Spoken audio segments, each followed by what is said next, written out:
যেগুলো আমাদের রমাদানকে অর্থবহ করতে পারে তার ভিতরে এক নম্বর বলেছিলাম তওবা ইস্তেগফার করে আগের সব গুনাহগুলো থেকে আল্লাহর কাছ থেকে মাগফিরাত আদায় করে নেওয়া, যাতে করে রমজানে ইবাদতের জন্য আপনি উপযুক্ত হন, আল্লাহর রহমত প্রাপ্তির তৌফিক প্রাপ্ত হন। অনেক সময় গুনাহগুলো ইবাদতের ক্ষেত্রে বাধা হয়, গুনাহের কারণে আল্লাহর ইবাদতের তৌফিক হয় না। নাম্বার 2, আল্লাহ রাব্বুল আলামিন রমজানের এবং সিয়ামের যে ফজিলতের কথা বলেছেন, নবীজি সাল্লাল্লাহু আলাইহি ওয়াসাল্লাম যেসব ফজিলতের কথা বলেছেন, মর্যাদা, মাহাত্ম্য, তাৎপর্যের কথা বলেছেন, এগুলো আলোচনা, পর্যালোচনা এগুলো এখন থেকে শুরু করা। আপনার অফিসে, বাসায় বিভিন্ন রকমের হাদিস, রমজানের ফজিলত, সাহরি ইফতারের ফজিলত, গুনাহমুক্ত থাকার ফজিলত, তাকওয়া চর্চার ফজিলত, রমজানের আমল, এগুলো এখন থেকে জানাশোনা শুরু করে দেন। এখন থেকে এটা রিহার্সাল শুরু করেন। রমজানকে অর্থবহ করবার জন্য আমরা রমজান প্ল্যানার করেছি। রমজানকে অর্থবহ করবার জন্য আমরা কোরআন তারাবির সালাতে কোরআনের বার্তা বই করেছি। রমজানকে অর্থবহ করার জন্য আমাদের আরেকটা বই আসছে, মাহে রমজানের 27 আমল। এই সব আয়োজন কিভাবে রমজানকে সুন্দরভাবে কাটানো যায় সেজন্য এখন থেকে আপনি ফজিলতের হাদিসগুলো জানেন, আলোচনা করেন, দেয়ালে দেয়ালে নিজের বাসায় লাগায় রাখেন এবং বারবার দেখেন, পর্যালোচনা করেন, আবহ তৈরি হবে ইনশাআল্লাহ। নাম্বার 3, তৃতীয় প্রস্তুতি হলো এইবারের রমাদানে যে কোনো ভাবে মাগফিরাত আদায় করে ছাড়বো আল্লাহর কাছ থেকে। জাহান্নামীদের তালিকা আমার নাম থেকে থাকলে এটা কাটায় ছাড়বো, এই মর্মে প্রতিজ্ঞা করা, এটাও প্রিপারেশন। এখন থেকে নিয়ত করা যে এই রমজানটা অর্ডিনারি রমজান হবে না, এই রমজানটা শুধু সাহরি আর ইফতার আর তারাবি এই 3 জিনিসের নাম হবে না, এটা একটা অর্থবহ রমজান হবে। একটা নাফরমানি আমি করব না, একটা গুনাহ আমি করব না। এখন থেকে প্রতিজ্ঞা করতে হবে নিজের সাথে নিজে, প্রতিদিন নিজের সাথে নিজের বোঝাপড়া ফাইনাল করতে হবে, এটা প্রস্তুতি। নাম্বার 4, বিগত রমাদানের যদি কোনো রোজা কাজা হয়ে থাকে সেগুলো সব আদায় করে শেষ করতে হবে শাবানের মধ্যে। নাম্বার 5, শিরক এবং হাসাদ, হিংসা, এগুলোর কারণে আল্লাহর সাধারণ ক্ষমার উপযুক্ততা মানুষ হারিয়ে ফেলে। সেগুলো থেকে মুক্ত থাকার প্রতিজ্ঞা করে মুক্ত থাকার জন্য চেষ্টা করতে হবে এখন থেকে, যে শিরক থেকে থাকলে জীবনে কখনো সেই শিরক থেকে মুক্ত হওয়া, অন্তরে কারোর প্রতি হাসাদ থাকলে সেটাকে দূর করা, তার কল্যাণকামী হওয়া, এগুলোর মধ্য দিয়ে রমজানে যে সাধারণ ক্ষমা হবে তার জন্য যে উপযুক্ততা তৈরি করা, এটাও রমজানের প্রস্তুতির অংশ। নাম্বার 6,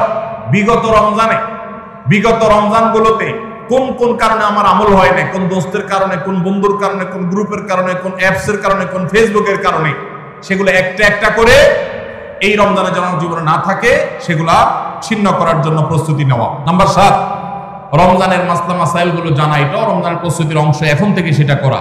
8 নম্বর হলো রমজানে যে আমল করতে চান এখন থেকে সেগুলো শুরু করে দেন, তেলাওয়াত করা। অনেক সালাফ শাবান মাস থেকে প্রচুর তেলাওয়াত করা শুরু করতেন, নবীজি শাবান মাস থেকে নফল রোজা শুরু করতেন। এগুলো হলো আগে থেকে প্রস্তুতি এবং মহড়া।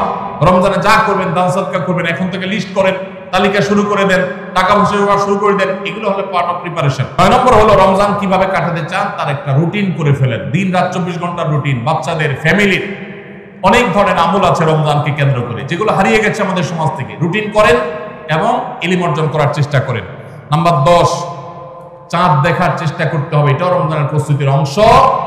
আর 11 নম্বর হলো আল্লাহর কাছে দোয়া করতে হবে, আল্লাহ যেন আমাদেরকে রমজানের রোজাকে যথাযথভাবে আদায় করার তৌফিক দান করেন। চেষ্টা করা যাবে তো ইনশাআল্লাহ।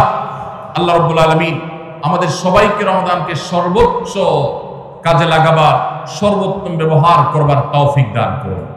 সবাই চেষ্টা করবো তো ইনশাআল্লাহ। ভাইরা আমার, জীবনে রমজান হতে পারে এটাই শেষ, সেই চিন্তা করেই আমাদেরকে রমাদানকে ইস্তেকবাল করতে হবে, অভ্যর্থনা জানাতে হবে। এটাকে শেষ রমজান ধরেই প্রিপারেশন নিতে হবে, আগাইতে হবে। এইবার যদি সুযোগ মিস হয়, হয়তো আর সুযোগ আমার কাছে আসবে না, সেই চিন্তা করেই করতে হবে। তাহলে ইনশাআল্লাহ এই রমাদানে অর্থবহ কিছু করা সম্ভবপর হবে। আমরা সবাই সেজন্য যার যার জায়গা থেকে সচেষ্ট হব আগে থেকেই। এবং মনে রাখবেন, আবারও বারবার বলছি যে নবী সাল্লাল্লাহু আলাইহি ওয়াসাল্লামের সেই হাদিসটি মাথায় রাখতে হবে, রমজান মাসটা আমল করে, ইবাদত করে কিছু কামাইতে পারলাম ভালো, না কামাইতে পারলাম তেমন কোনো ব্যাপার না। ব্যাপারটা সেরকম না। ব্যাপারটা হলো, যদি এই মাস চলে যায় আর অবহেলায় আপনি আল্লাহর কাছ থেকে মাগফিরাত আদায় করতে না পারেন, তাহলে বাউদামান আদরাকা রমাদান ওয়া লাম ইগফার লাহ, এই হাদিসের মিসদাক হবেন আপনি, এই হাদিসের প্রয়োগ ক্ষেত্র হবেন আপনি। সেক্ষেত্রে রমজান পেয়েও মাগফিরাত না পাওয়ার কারণে ধ্বংস অনিবার্য হয়ে যাবে। এটা শুধুমাত্র শখের বিষয় না, এটা ডু অর ডাই এর মতো ব্যাপার। আপনি রমজান পাইলেন আর মাগফিরাত পাইলেন না, জাহান্নাম নিশ্চিত হবে। অতএব যারা বাঁচতে চায় তারা এখন থেকে প্ল্যান প্রোগ্রাম করবে, করা যাবে না ইনশাআল্লাহ। সেই সাথে আমি শুরুতে যেটা বলেছিলাম, রমাদান সেই মাস যেই মাসে আমল এবং ইবাদতের শুধু উন্নতি আর তারা কি না, মুসলমানদের সার্বিক অগ্রগতি উন্নতি আল্লাহ রাব্বুল আলামিন এই মাসে দিয়েছেন। ঐতিহাসিক বদরের যুদ্ধের সেই স্মৃতি বিজড়িত মাস এই রমাদান, মক্কা বিজয়, বড় বড় ঘটনা ইসলামের ইতিহাসে, বড় বড় সাফল্য আল্লাহ তাআলা রমাদানে দিয়েছেন। অতএব সেই জন্য নিজেদেরকে প্রস্তুত করতে হবে, প্রস্তুতি এখন থেকে গ্রহণ করতে হবে এবং বাংলাদেশের এই মাটি আল্লাহ রাব্বুল আলামিন যেন দ্বীনের জন্য, ঈমানের জন্য, কোরআনের জন্য, সুন্নাহর জন্য কবুল করেন। এদেশের মুসলমানদের অন্তরের অন্তঃস্থলে যেন দ্বীনকে আল্লাহ তাআলা গেঁথে দেন। আমাদেরকে সবাইকে যেন আল্লাহ তাআলা প্র্যাকটিসিং মুসলমান বানায় দেন। নামদারি মুসলমানদেরকে আল্লাহ যেন সিরিয়াস মুসলমান বানায় দেন। নামাজি মুসলমানকে যেন আল্লাহ আখলাকওয়ালা মুসলমান বানায় দেন। আখলাকওয়ালা মুসলমানকে যেন আল্লাহ মুখলেস মুসলমান বানায় দেন। আমরা সবসময়